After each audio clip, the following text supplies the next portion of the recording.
In the swinging 70s, when bell-bottoms ruled the sidewalks and disco balls ruled the night, a certain prematurely axed space show found a second life. Star Trek the original series, once left to drift alone in the TV void, rocketed back through syndication and transformed into a cultural juggernaut faster than you can say warp speed.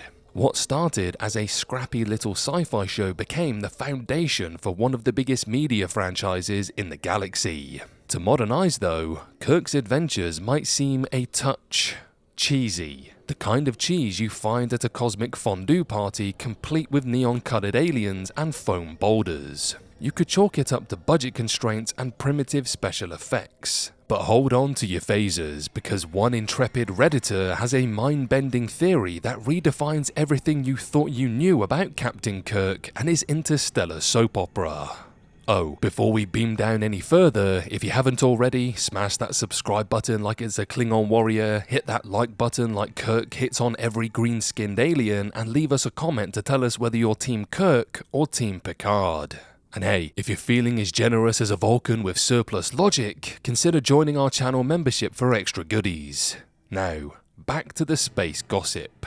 So, our story follows the legendary USS Enterprise crew, the ever-flirtatious Captain James T. Kirk, played by William Shatner, the hyperlogical Spock, Leonard Nimoy, and the perpetually grumpy but lovable Dr. Leonard Bones McCoy. We all assumed we were watching their authentic, sweat-and laser-filled 5-year voyage to explore strange new worlds, but Redditor Wolvenfire 86 proposes that we've been hoodwinked. That we're actually watching Kirk's own retelling of events through his captain logs. And Kirk, he's making himself look like the galaxy's most fearless heartthrob, even if that means sprinkling some creative enhancements on the truth. The theory took shape during the never-ending nerd brawl over who's the superior captain, Kirk or Picard. Wolvenfire 86 suggests that while Picard is the gold standard of leadership, Kirk is more of a reckless space cowboy who just so happened to always land on his feet and in alien princesses' hearts.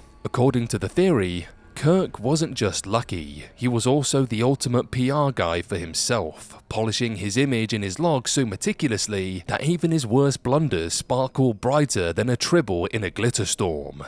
Imagine it, Kirk describing an alien warlord is 12 feet tall instead of 7 because bigger villains mean bigger heroics, or rewriting a humiliating rejection from a space siren into a swooning embrace. He might even generously forget to mention the part where Spock saved the day or where Scotty duct taped the warp core back together with bubblegum. This paints Kirk as an unreliable narrator, basically the ultimate space influencer curating his highlight reel for the ages.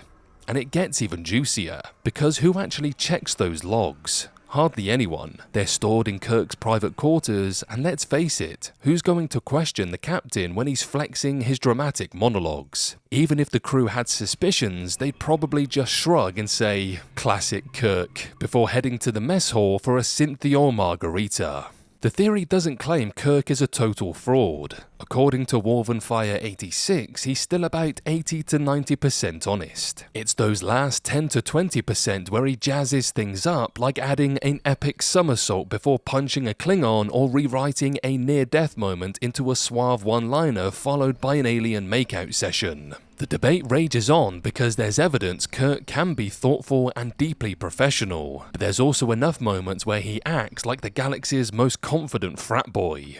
Whether you see Kirk as a humble space captain with a soft spot for Shakespeare or as an intergalactic Casanova who exaggerates more than your uncle's fishing stories, the theory forces you to question everything. Is this Star Trek or is this Kirk's starry-eyed autobiography? Are we witnessing authentic voyages or just the ultimate example of fake it till you make it in space? Even if you think Kirk would never fudge the truth intentionally, the possibility of unintentional bias remains. After all, memory is a tricky thing, especially when you've been knocked around by Gorn, seduced by alien queens, and zapped by random space anomalies on the daily. This makes every flashy costume, improbable victory, and wild alien design seem less like TV budget constraints and more like Kirk's personal hype reel. In the end, the Captain's Log theory transformed Star Trek the original series from a simple space adventure into a fascinating psychological study of Kirk himself. It challenges viewers to question not just the story, but the storyteller. If you buy into the theory, you'll find yourself asking, is Kirk a hero, a narcissist, or just a dude trying to make his highlight reel look killer for Starfleet TikTok? So next time you hear, Captain's Log, Stardate blah blah blah, take a moment to wink knowingly at the screen, because, who knows, maybe Kirk really did save the universe single-handedly while rocking a deep V-neck and seducing a new species. Or maybe he just wrote it that way. And if that's not the most Kirk thing ever, I don't know what is. Now, go boldly, and don't forget to fact-check your own logs along the way. Live long, and embellish.